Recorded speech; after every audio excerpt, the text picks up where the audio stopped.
Well, good afternoon and happy St. Patrick's Day. Hey everyone, I'm Darrell Winninger, Chief Meteorologist at Central Oregon Daily News. And across the high desert today, we had a whole lot to talk about. It's been breezy at times. We had a fire that prompted our first evacuation notices of the season. That was in La Pine, and some of those evacuation zones are still in effect. On top of that, we had record-breaking temperatures, some in and out clouds, and no precipitation in sight. So let's start with the fire conditions. Actually, let's start looking around right now across the high desert. There are some clouds, and like I mentioned, it is dry, but in some of these cameras, such as the Pine Mountain Oregon Hazards Lab camera, we do see some haze across parts of Central Oregon. Now, looking at the bigger picture when it comes to evacuation zones and hot spots, what we're seeing is there are a couple of prescribed burns that are out there, and there is one wildfire. So we're going to go ahead and dive in and take a closer look at this. And this is known as the Riverview Fire. And at last check,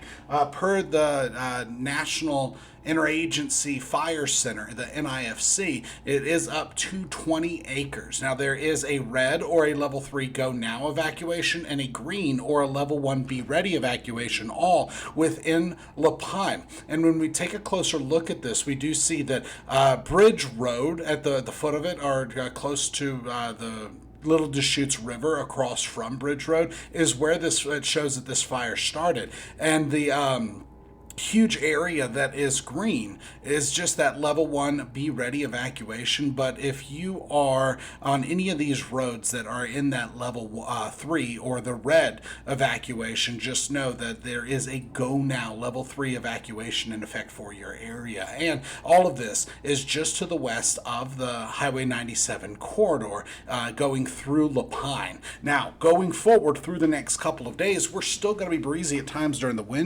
during the afternoon, and winds along with the very dry conditions are what are prompting fire weather concerns across Central Oregon. So winds did get breezy for a little bit across the high desert, and really it's been 5 to 15 miles per hour, gusts a little bit higher than that. We'll look at all that and more coming up here through the next couple of minutes, but by tomorrow, once again, it is going to be breezy during the afternoon getting into the evening. Not just in La Pine, these are the La Pine winds, but not just there, but across all of Central Oregon. On top of that, we have very dry conditions, single digits for relative humidity in Madras across most of Central Oregon, in the teens with 22% in Sisters. When you couple very dry conditions with windy, breezy at times, any fires that start are likely to spread rapidly. Now, there is not a red flag warning in effect for Central Oregon as of right now, or I should say, as of the last time I checked. I'm just going to find one of them and click on it right now just to see if we have any weather alerts. And like I mentioned, at last check, there wasn't anything. But let me get to where I can pull one. I should have had one in the show. I just didn't. Okay, so when it comes to weather alerts across Central Oregon, there aren't any. But either way, if any fires start, they're likely to spread rapidly.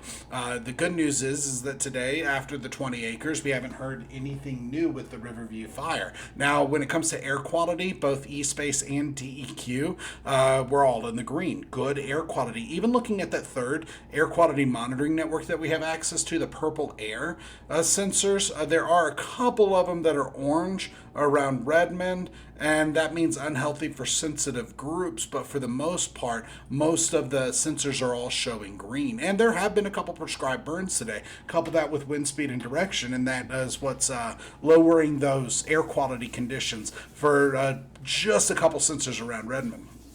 Now, when it comes to traffic cameras, we do see shadows on the ground indicative of in and out clouds, but what we don't see is any wet roads even in the passes. However, there has been more melting on the side of the roads, so where there was snow, there's not a lot now. Even Santiam Pass looks dry. You can see a lot of cinder. You just don't see too much in the way of snow in any one of these cameras. And outside of that, it's mostly clear to partly cloudy. Now, as of 4 p.m. today, this is a look at the snow report. We've lost 1 to 4 inches of snow through the Cascades. That put Bachelor at 42 inches and Hoodoo at 1 foot of snow. And there are some cameras at Hoodoo. Let me go back. There are some cameras at Hoodoo that are actually showing very dry conditions, like nothing when it comes to snow base in a couple of these cameras. Look at this, is the top of the Easy Rider one, looking down the hill. You could see a lot of the grass. Same with the top of the Green Chair,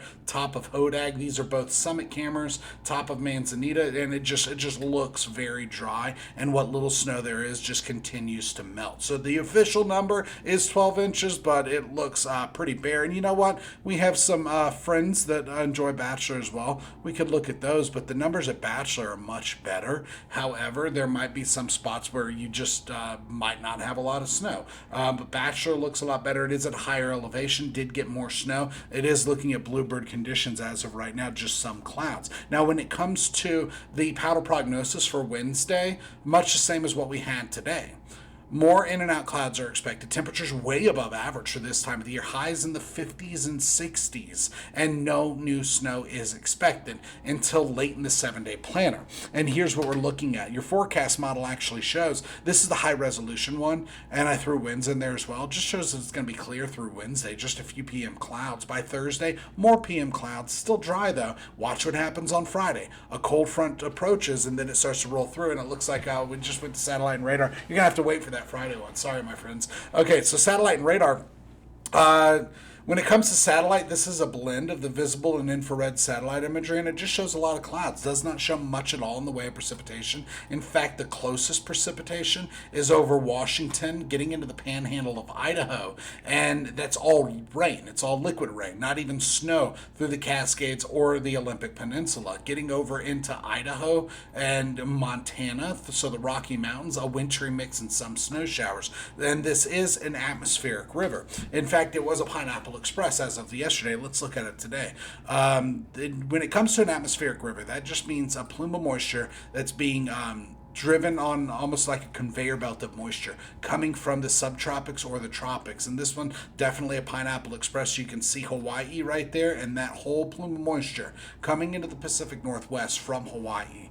And as we go forward through the next couple of days, we're still going to have that precipitation up there. For us, in Central Oregon, partially under the ridge of the influence of this ridge of high pressure, we just have a dry air mass, some clouds coming and going. But tomorrow, the high pressure builds a little bit more. What little cloud cover we have now gets pushed up into Washington. The actual showers get pushed further up into BC, and it's just going to be dry. Still going to be breezy at times, so that is something we're going to be tracking. Now let's talk about some of those temperatures. Just in the last 24 hours, we've broken and set new record high temperatures at Redmond, Madras, and Sisters.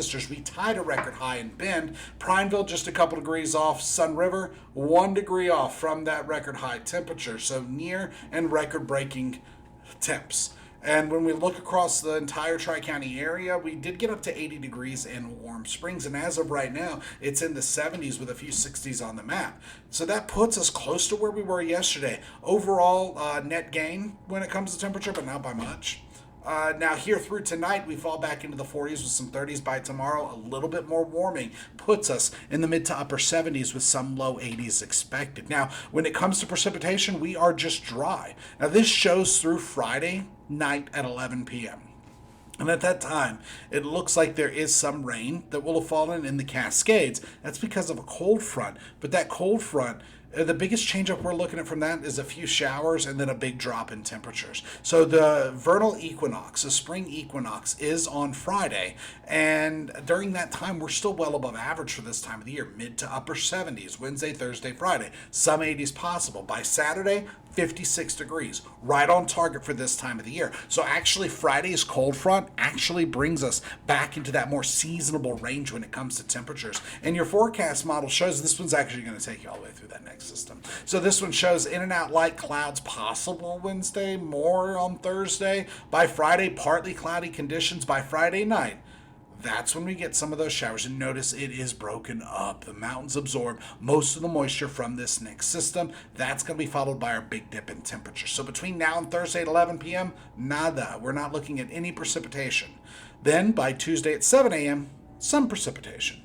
Now, this comes with another system that's actually going to be rolling in late in the 7-day planner. So I am going to go ahead and pause this and we are going to look at a long-range forecast model. This one is the GFS. It's an American model, and it goes out, I think, 14 days. We're only going to look between now and this time next week, maybe a little bit further. So through the next couple of days, high pressure, some clouds, not much. Friday night, that cold front brings some rain and snow showers, then clearing Saturday, cooler Saturday and Sunday. But then by Monday, that's when we start to see the next shift in our weather pattern. Let's zoom in. Let's get a lot closer for this. Now, through Monday night, still dry. By Tuesday morning, we start to see a few showers.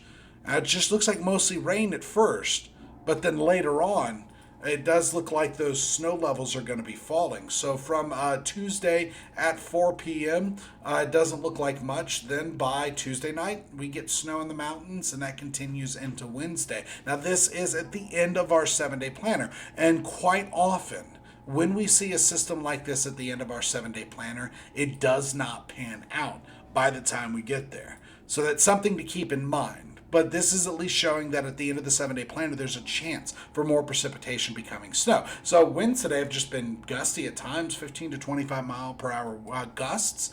Actual wind speeds, more like 5 to 15 miles per hour, right on target with the forecast, and the same thing that we're looking at through the next couple of days. I actually have the actual forecast at 5 to 15 miles per hour, gusting to 20 plus, and that's exactly what we saw today. That's exactly what we're looking at tomorrow. Now, this specific forecast model actually just updated, and it shows that through the day tomorrow, it's going to be a little bit more breezy than it was today, and that continues into Thursday. But for tonight, we're looking at 40s with a few 30s. By Wednesday, 70s expected with a few 80s possible. And here is that 7-day planner. We stay unseasonably warm, way above average with near record highs. Wednesday, Thursday, Friday, we get a dip in temperatures. Saturday and Sunday, we are back to near average for this time of the year, so breezy at times. Once spring starts, we kind of get slapped back into reality. Then by Monday and Tuesday, a few sprinkles Monday, more showers Tuesday with rain becoming snow, possibly by Tuesday night. So, quick look at your weather headlines for this Tuesday, March 17th, or St. Patty's Day. Warming peaks Wednesday and Thursday. Expect breezy afternoons and dry conditions. Fire weather concerns. Some people are thinking it is way too soon for me to have that on the headlines, but we actually got that one fire earlier today, and there's just no precipitation in sight. We are bone dry. We are breezy at times, but there are some in and out clouds. Now, one more quick look at the details from that Riverview Fire in Lapine, west of 97. There is a level 3 go now evacuation from Bridge Drive and that whole neighborhood further off to about Huntington Road. And on the other side of Huntington Road, south of where that fire was, there's a level 1 be ready evacuation. There is no level 2 be set evacuation notice, but that is the latest in weather. Join us tonight on Central Oregon Daily News for the rest of your most reliable forecasts and the latest headlines in news. We'll see you then.